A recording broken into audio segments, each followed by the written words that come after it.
Hello, so welcome to the OpenVSwitch presentation about OpenVSwitch on top of the ODP is basically the main subject here. That's what we've been trying to achieve, run OpenVSwitch on top of ODP accelerated implementations on Intel x86 and Keystone. So we have x86 and ARM. We're talking about some general stuff, how we implemented it, and then we have some charts showing measurement results. We'll talk about that on both platforms, and then some future plans. Conclusions and future plans, basically. So we in the Connect in San Francisco in September, we had the first show off of the OpenVSwitch running on top of ODP, but it was only running on x86 Linux generic at that time. There were plans to make it work at least on Intel on Linux DPDK, the accelerated version for x86, but there wasn't enough time for that. So we did that for this Connect.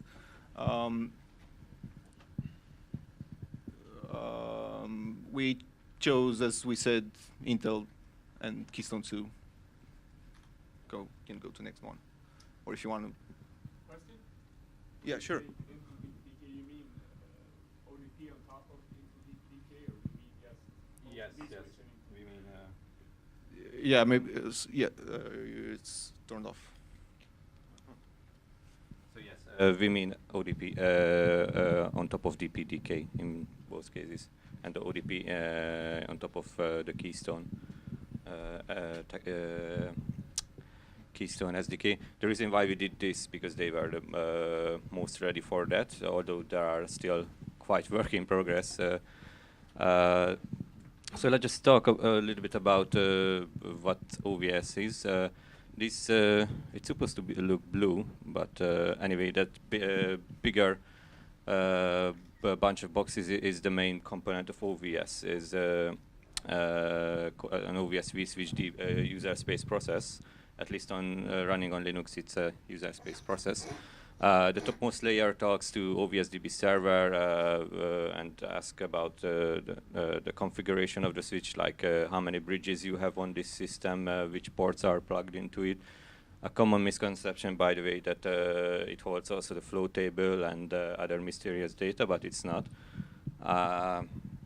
Then it talks to OF Proto library, which implements an open flow switch, because the main reason for open vSwitch to exist is to be an open flow capable switch, and because it was basically invented and developed by the same guys who created open flow on Stanford University.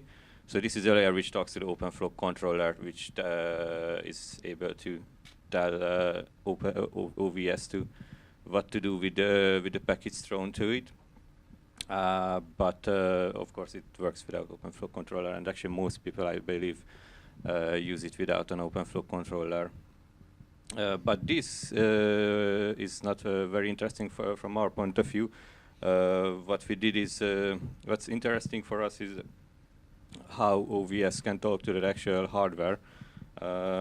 If you have ever used OVS, probably you used it with a kernel module, which runs in the kernel and talks to the drivers, takes the packets from them, and implements a very simple flow-based switch. And based on that, it throws the packets out on the right port if necessary. And it only talks to the user space if there is a new connection to set up.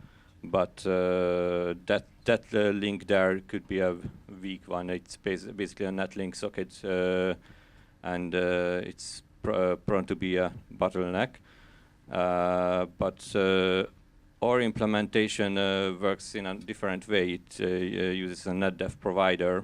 OVS already have a built-in implementation for that. It's called the user space vSwitch, where everything is working in the user space, and It talks to the hardware via sockets. It's very slow. It's just a proof of concept implementation.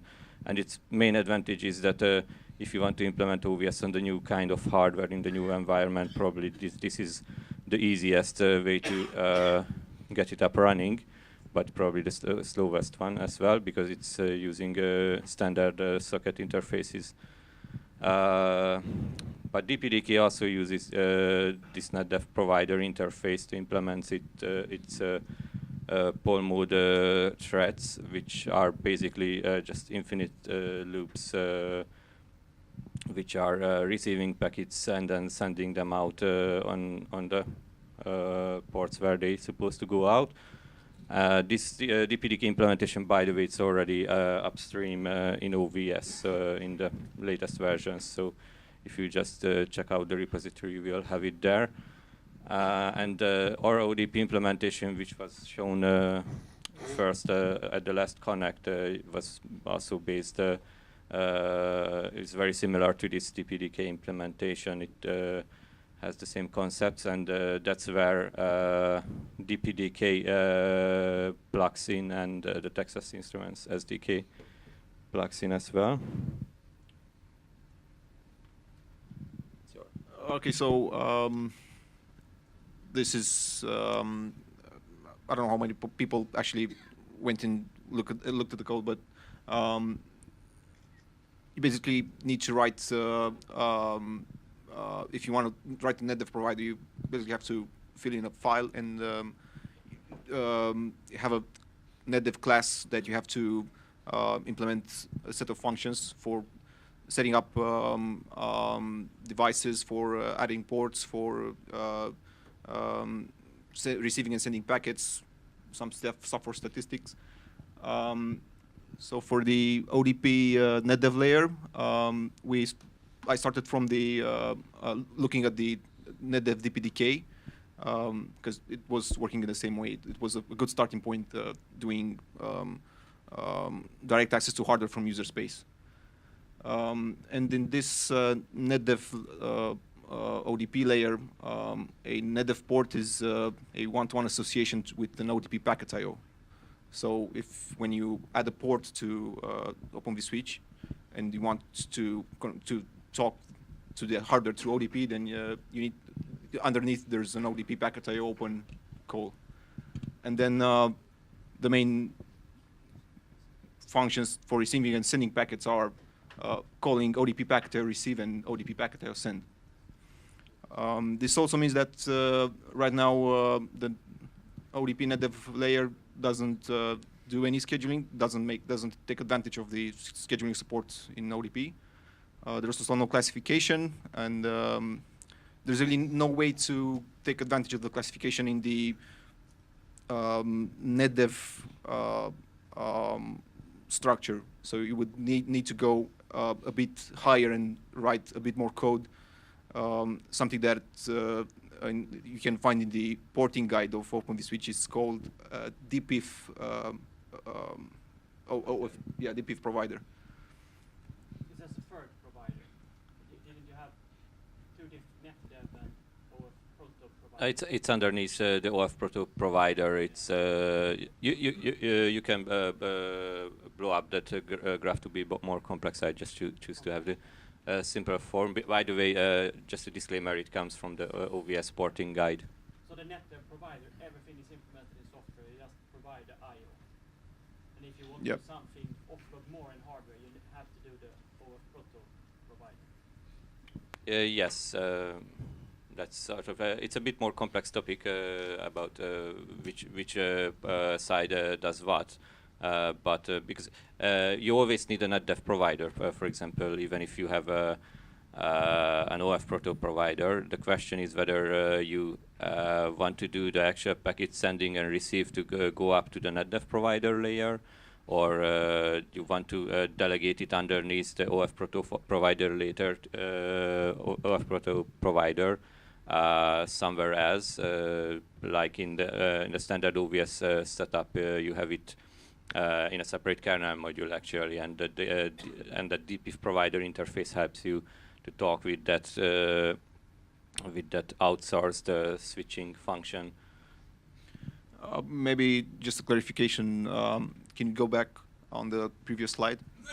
So in the OpenV switch terminology, we have an OF proto class, which implements a OF proto provider. And there's one such provider that is called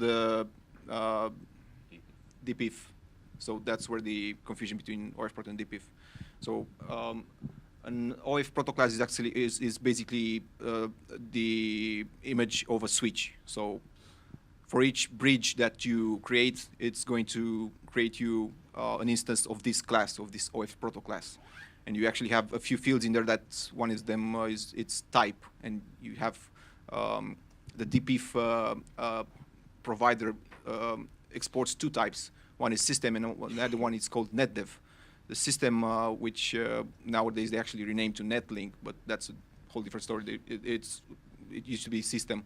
System is working with the kernel module, and NetDev is working in user space, doing everything in user space.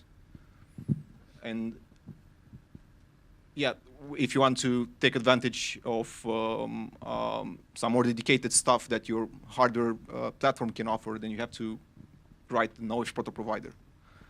And as Zoltan said, you need to write the NetDev provider anyway, because the OF proto then goes and interacts with NetDev providers, and the NetDev provider is an image of the kind of ports that you're accessing. For instance, if you want to have a bridge that has a port through which you talk through ODP, and then you need a NetDev provider for ODP, and then if you can also add to that bridge, you can add a DPDK bridge, and then you'll be talking with the NetDev provider for DPDK, and so on. Okay, so the test case we actually run was sending as many 64 bytes UDP packets out on your link as possible. We used netmap package gen in both cases for this purpose, and the ports and addresses were constant, so we haven't played with this scenario when you have random traffic coming out. It's just one single flow of UDP packets passing through, and OVS receiving them in one port and sending them out on another port. And finally, there is a sync, which was actually the same, another port of the same dual port card on the packet generator machine.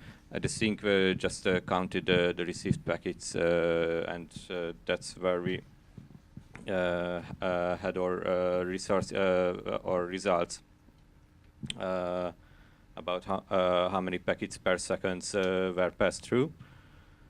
And this test case was chosen quite arbitrarily, but we believe it covers some important aspects and shows something which is not possible to achieve with the standard OVS kernel module, and we believe it's possible to achieve with ODP. For the ARM environment, we've been using the TI Keystone, which has 4 Cortex A15 board cores. It's got 2 1 gigabit ports with dedicated coprocessor for doing the hardware acceleration. I've used what we already have in the ODP repository. Actually, what's currently in the upstream repository for Keystone is version 0.3, but that has had a work in progress implementation, which I used for doing the measurements that we're going to show later on. Except for the Linux generic version, which I used version 0.3, and that's because there were some fixes missing from version 0.9, so I couldn't run Linux generic 0.9, but the results are actually pretty close. So even between on the accelerated version, ODP Keystone 2 version 0.9 is quite similar to version 0.3. It's just a bit better.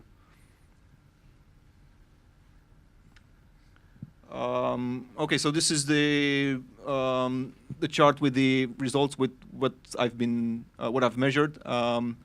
First column shows what you should be able to get through with if you would basically have a wire between the interfaces from the transmitter to the receiver.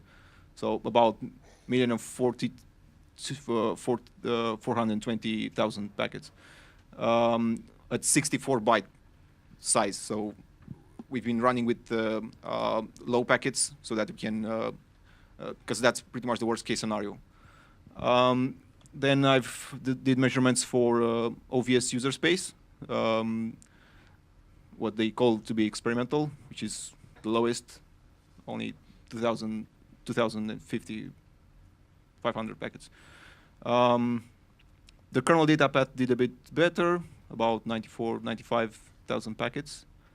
Then we have the interesting measurements. I've also put here the a pretty raw application, ODP application, doing simple forwarding between two ports.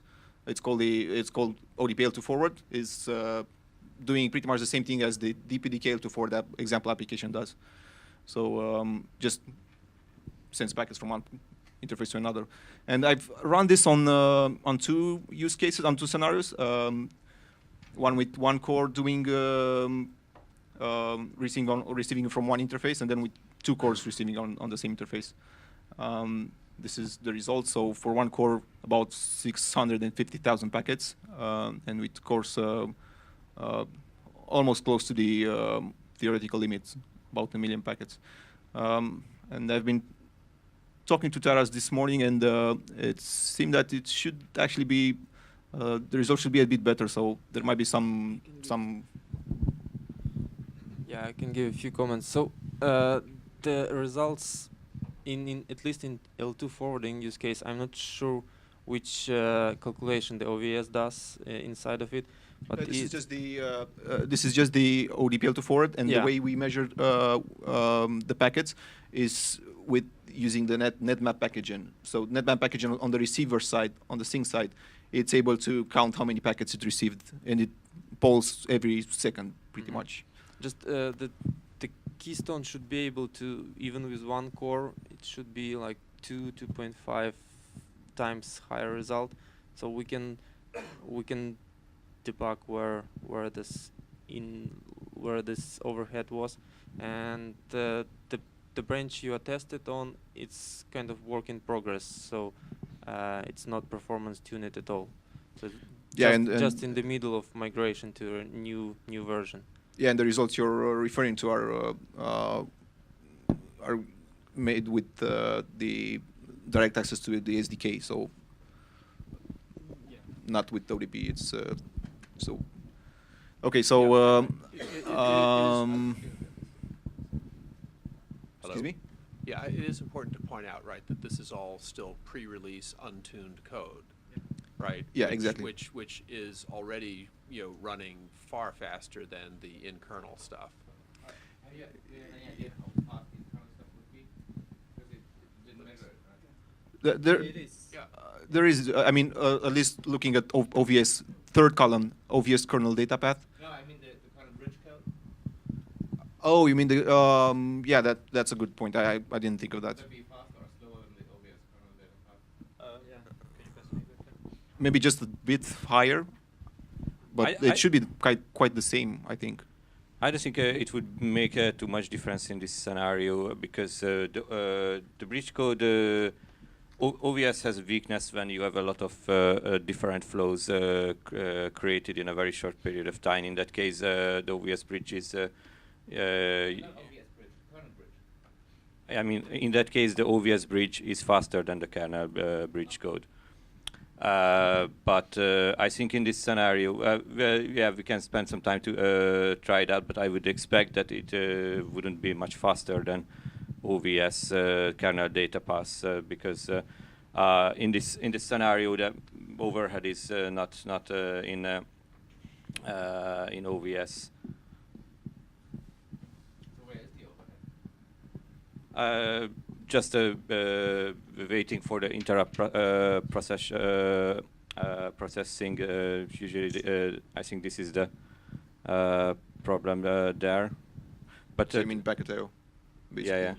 But I actually haven't spent too much time to I will have the same measurements for the Intel hardware. I haven't spent that much time on debugging it, but it's also have the same issue that it's like 10% of the actual line rate. Not very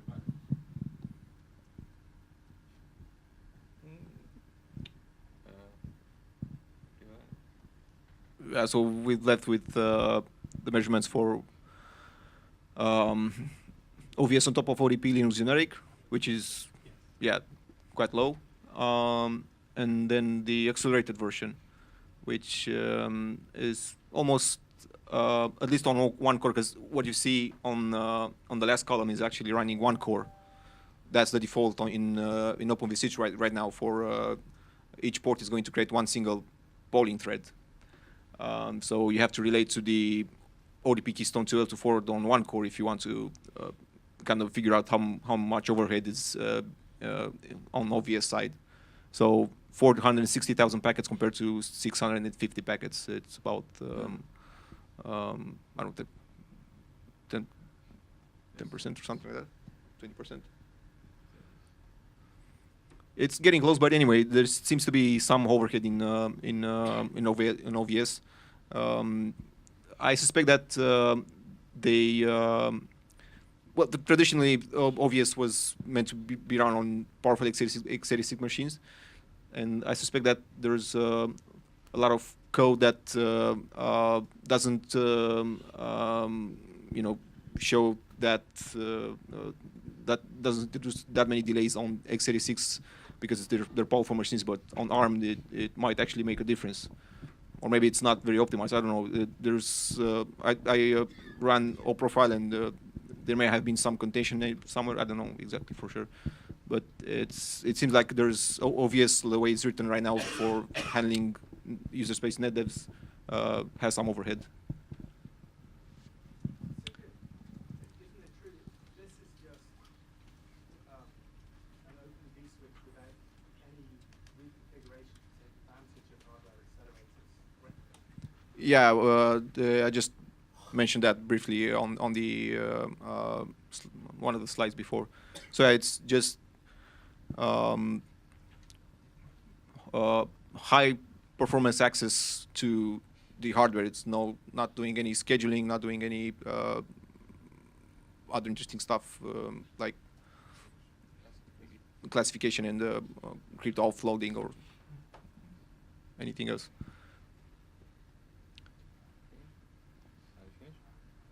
Yep. So the DPDK tests were run on 10 gig Intel network cards. It actually in just in workstation class CPUs. So the ODP API which I used was on the 0.6 level. It was originally implemented by Venki, and I spent a week or two to tweak it up for better performance, and also to tweak OVS to perform it better. But I believe that there are still more room to improvement, and we can take out better performance if we have some time. Unfortunately, we were in a bit unfortunate situation with the availability of 10 gigabit NICs. I could put my hands on them only in early January. So the results are the leftmost bar shows how much you can achieve on a 10 gigabit per sec link with 64 bytes UDP packets. It's 14.2 million per million packets per second. I made a test with the ODP user space switch implementation. As expected, it performed quite badly. I think it's like 60,000 packets per second. Yeah.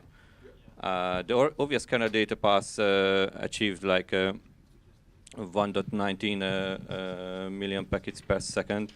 I believe, back to your original question, I think the main difference between how the kernel one works and how the ODP or DPDK version of OVS works, it's the kernel data path is rather an interrupt driven, and a lot of things has to go through between the different layers of the kernel. While the OVS, while the ODP and DPDK implementation are running in poll moding threads. So in this OVS measurements, in the OVS DPDK and in the OVS ODP results, you have a thread which is running 100% which is using 100% CPU, and it's polling the network cards constantly for new packets. I think it was also around 100%, as far as I remember. It was about around that, but it just I think a lot of these differences are because the kernel data path is just take a bunch of packets, then sleeps and waits until it get waken up again.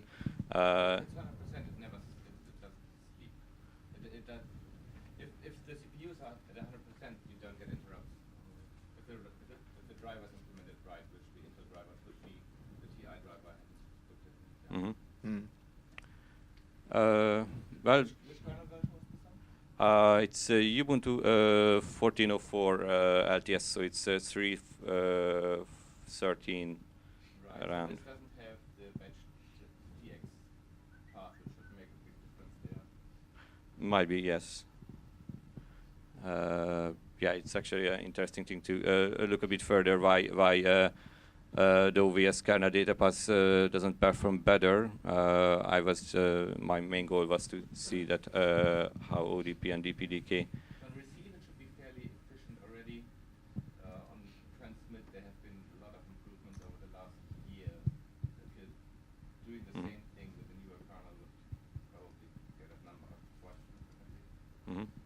Yeah, that might be.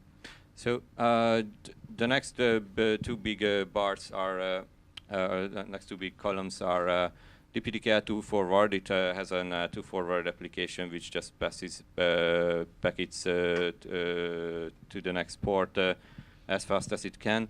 It achieved nearly line rate results, but OVS DPDK was actually surprisingly even better than this very simple application. It's as you can see, it's like a few percent of the line rate, which is, I think, realistically what you can get on any kind of hardware in real life. Was it done with 2 ports on the same link? Sorry? Was it the performance was taken with 2 ports residing on the same link? Yeah. No, it's like it's a dual port card, and one link is coming from the generator, and the other is coming from the. Yeah, but 2 ports on the same card, so Yes, that's yes. what he was asking. Is like if you have 2 different nicks, Mhm. use 1 port in this and 1 port in this, Mhm. then you might get close to line rate. Yeah, also it's actually in this case the PCI Express bandwidth shouldn't be an issue, but I had a hard lesson to learn that actually the 8-lane PCI Express interface which this Intel card has, they claim that you can get in full duplex mode 40 gigabit per second in total in both direction, but the 8-lane of the PCI Express bus allows you to have only 32 gigabit per second traffic, so that's actually probably not gonna be true. But anyway, in this in my scenario, this shouldn't be a case because I'm doing only one direction test.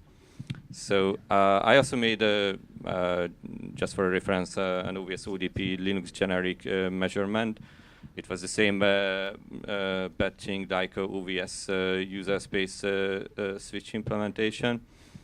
And then first time I made the OVS ODP DPDK up and running, I only got 3.16 million packet per sec. But after this one or two week tweaking, I could go up to 12 million packets per sec, which is about 14% slower than the OVS DPDK implementation. One thing I tuned, for example, that previously the OVS ODP implementation allocated packets from a separate buffer pool, but I put this logic, I modified this logic to allocate packets from the same pool right after the packet.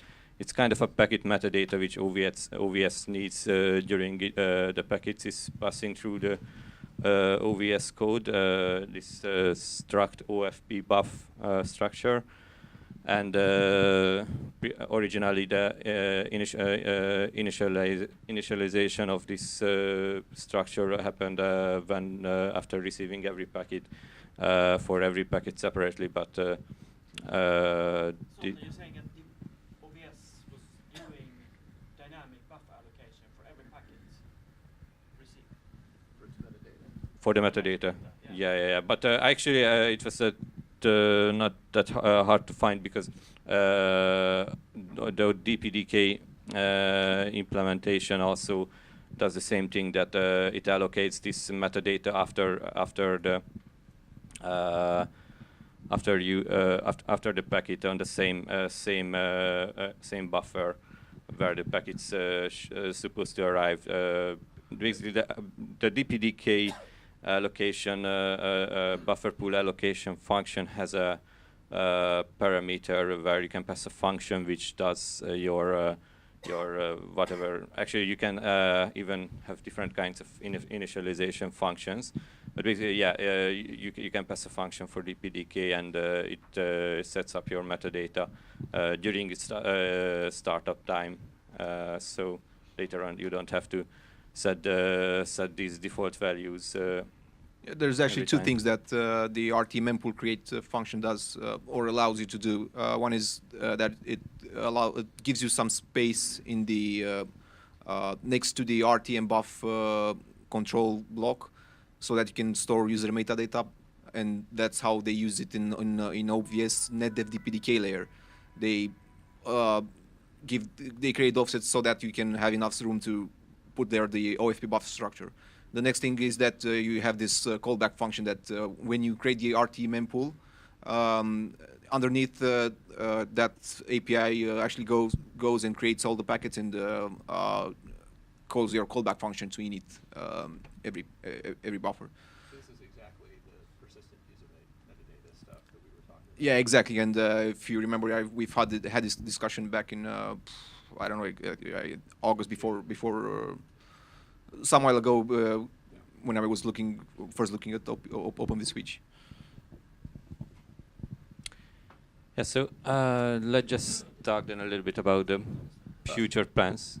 Maybe we could do another thing. Just go back to the slides, to the chart before.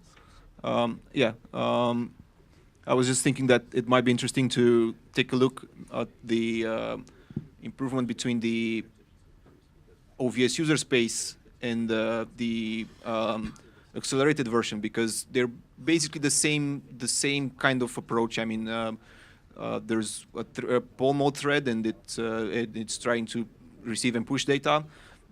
Only that it's for the ODP NetDev layer, this is the access to hardware is being done accelerated. So you can actually see the improvement of doing of receiving and sending packets from user space with bypassing the kernel. You mean the user space? It's true that it uses sockets, so there's a lot more overhead, but the improvement is huge just by being able to use an SDK from user space and push packets at high performance. And this is the growth is pretty much the same on. It's obvious for DPDK too. Yep, there is a question back.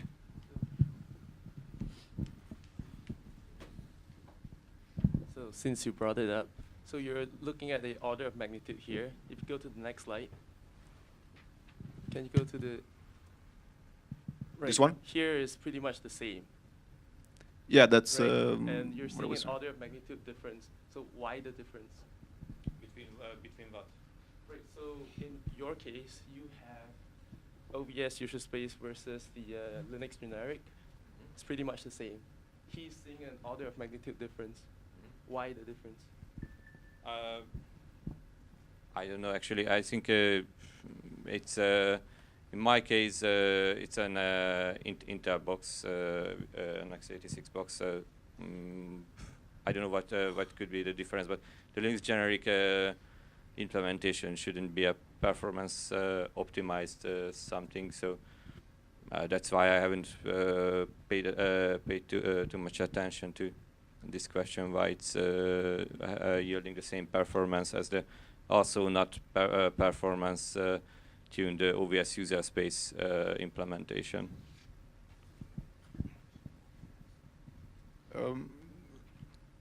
Can you go again? What's the what you were comparing? We can take it offline. Okay. Oh, and by the way, if we were looking at this again, so OVS in user space is using sockets to send and receive data, and Linux generic is using sockets as well. So, They are equal in poor. excuse me. They are equal in poor. Yeah, exactly. So they're kind of correlated. Yeah, but raw packet socket or what goes to work internally?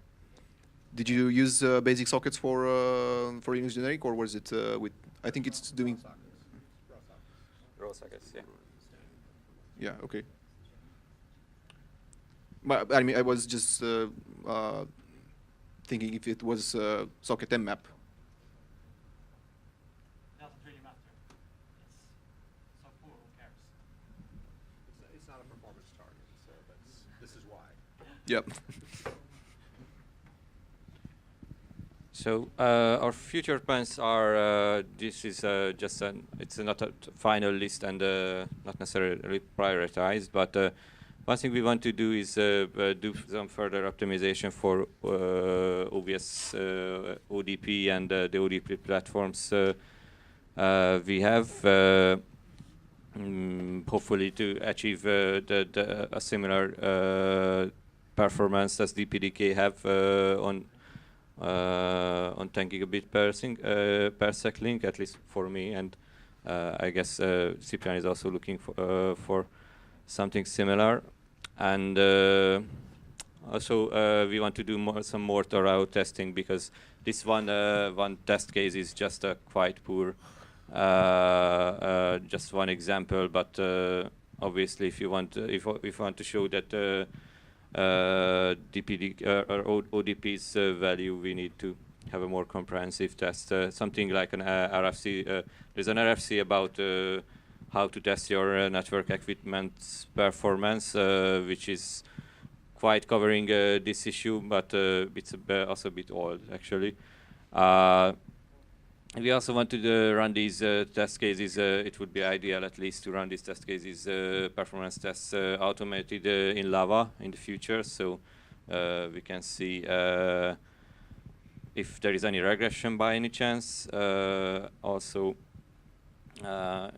just to make it easier and more accessible for people, because right now I did these measurements by taking two desktop box to my desk and put the cards into them. It's not the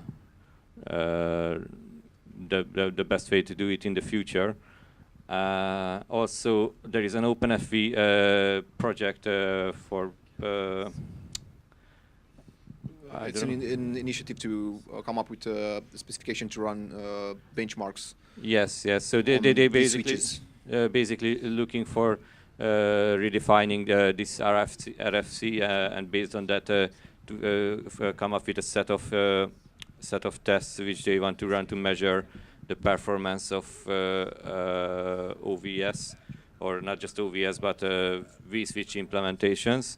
But it's spearheaded by Intel, and obviously they are looking to measure their the OVS DPDK implementation, and hopefully they already did some specification work on that, and I think we should take a look at that because that shows us what users of ODP, prospective users of ODP would like to do.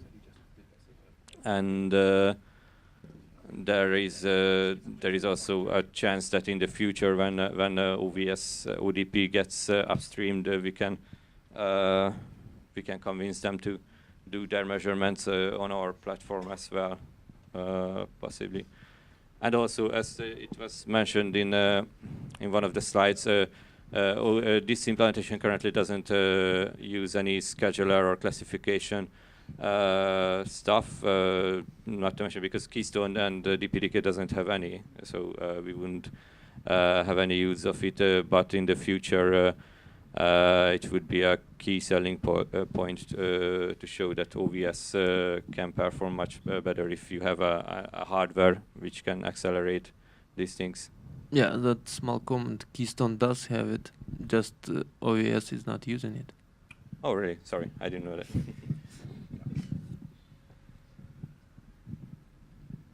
Yeah, so I think the next step forward for having breakthrough in performance would be to write a NoIF proto provider and take advantage of both classification and scheduling and other interesting stuff from ODP. But there's no, I don't have a good idea on how much work that might require.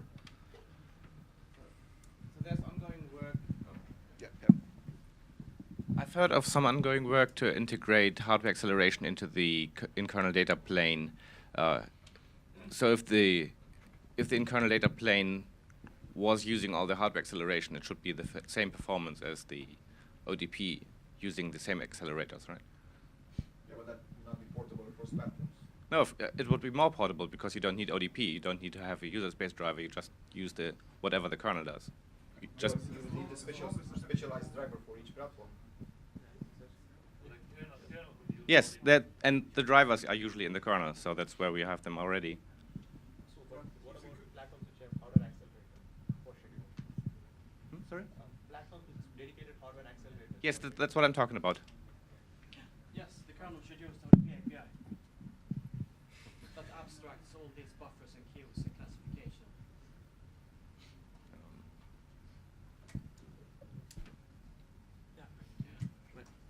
Why the ODP API? Because Yeah. it's an abstraction of these types of hardware functionalities implemented by most networking SoCs. Okay. So you want to put ODP into the internal data plane in the kernel? Why not? Okay. Yep. So. Yes. Sorry about that. Is there any questions?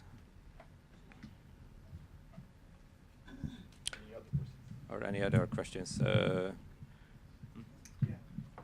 Oh, fine. When's Garlic going to run this on a 48 cores and hardware acceleration? Stay tuned for next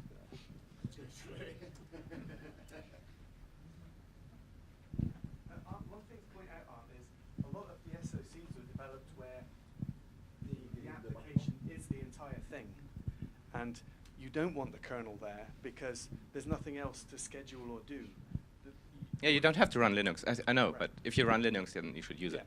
And I would say that, it's down the road, but imagine if ODP exists and it will automatically, as Bill said, or Ola, abstract enough so that you pick up automatically the hardware acceleration on Intel, Cavium, Broadcom, everybody's stuff, if the Linux stack then used ODP, you would naturally pick up the acceleration.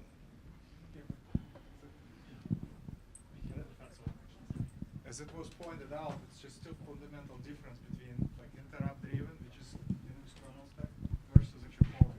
I'm not sure kind of what. Right, Not of sure course. whether you want to have something actually. That's the spinning. main advantage. If you're in the kernel, you can use interrupt-driven, so you don't have the high CPU overhead of doing polling mode and burning all those cycles. Well, there is a burning, but then actually there is actually performance actually drop because actually you have overhead actually entering and exiting interrupts, right? And then actually you have actually all layers. So kind of how can you see actually the stuff will go through the sockets layer and all the stuff? As the sockets actually they will not be in the polling mode. So it's I agree with you actually that potential actually kernel can use actually kind of hardware acceleration, but as actually kind of like application, it may actually improve like web server actually speed and all actual stuff. But kind of as actual networking application, it still will be short because of execution model is very different.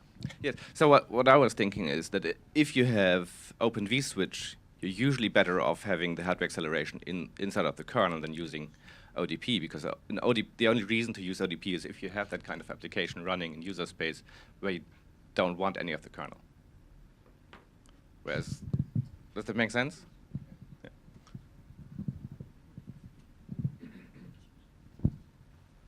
All right. Thanks everyone for coming.